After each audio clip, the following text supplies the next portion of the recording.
4 जण खडकवासल्यात इच्छुक आहेत का? मग दोघांना जरा हाताळा.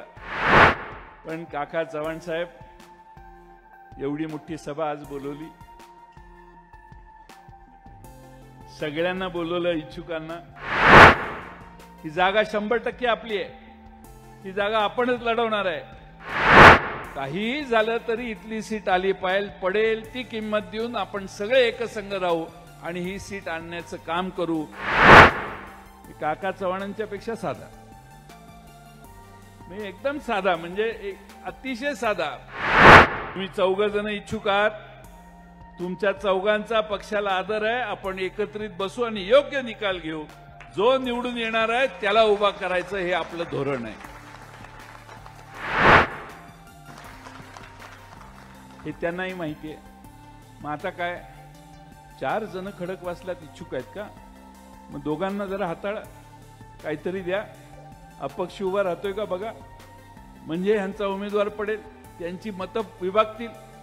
पैशाचा तर काय पाऊसच आहे, त्याला काय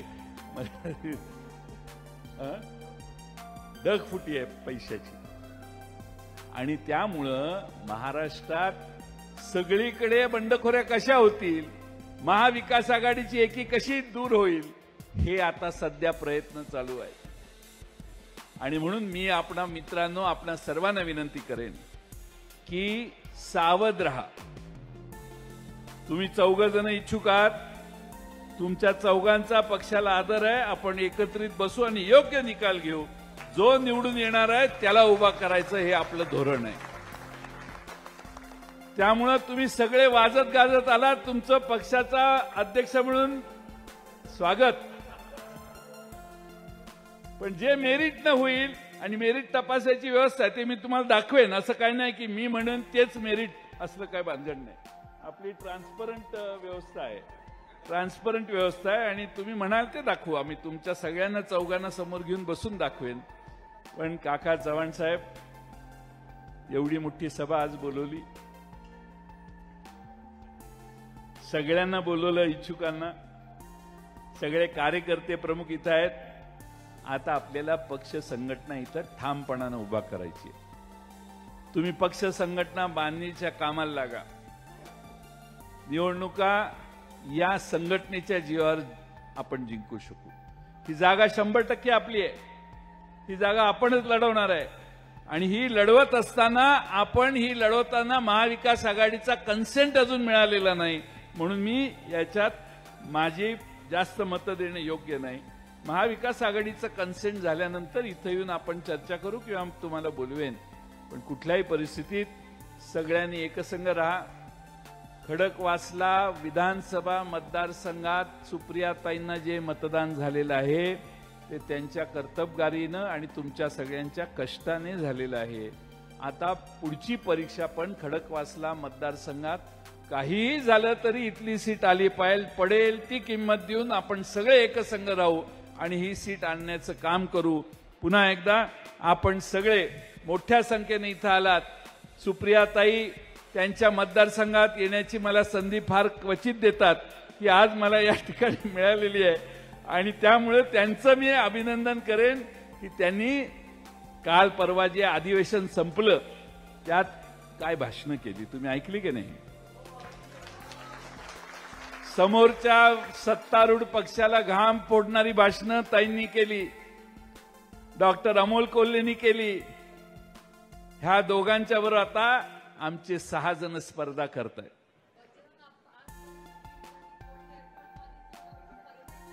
बजरंग बाप्पाने विमानतळ मागितला बीडला, आणि बजरंग बाप्पा म्हणतो साहेब डिसेंबर जानेवारी पर्यंत मी रेल्वे पोहोचवतोच बीडला.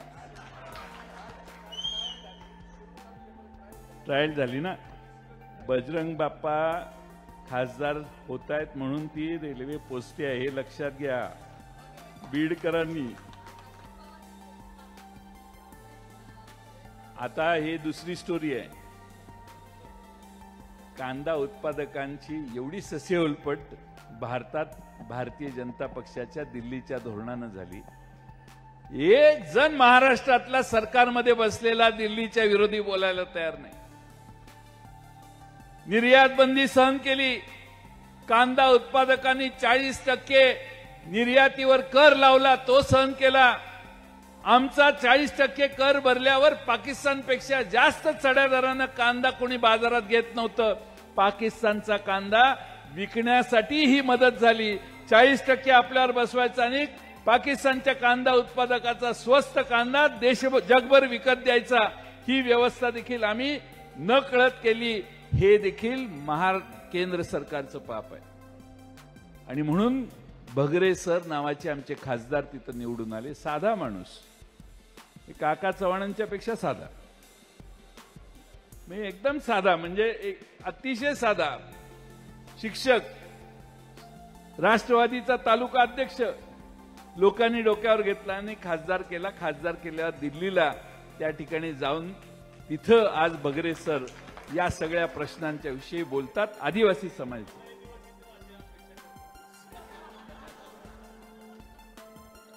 महाविकास आघाडीचे